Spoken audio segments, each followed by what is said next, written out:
ဟိုစကားမပြောပြောတနေ့ဟိုကအမေအိမ်လည်းမီးလေးနဲ့လှတာပါတယ်တနေ့ပတ်စံတွေကတနေ့1000ဆန်အိတ်ကလေးနဲ့စီအိတ်လေးနဲ့ညနေလာပို့နေပြရမှာလား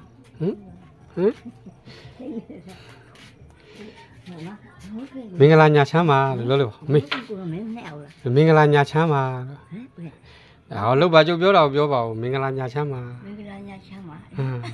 ခေါင်းပေါင်းလေးနဲ့ရှမ်းဖုံးကြီးလို့ရှမ်းအဖိုးကြီးလို့ရှမ်းအဖွားကြီးလို့အမေပြောတာဟောခေါင်းပေါင်းလေးဒါ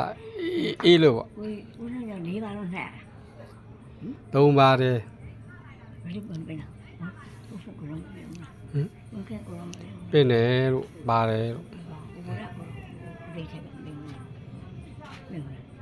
ထွေးရပြီလားမလားတော့ကြပါစားတော့လေးတစ်ခွက်တော့ကော်ဖီတောက်ထားလားကိုယ်ကမတောက်ဘူးလားကော်ဖီကိုယ်ကမတောက်ဘူးလား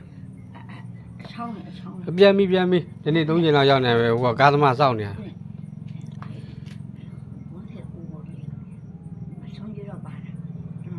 ပါတယ်လို့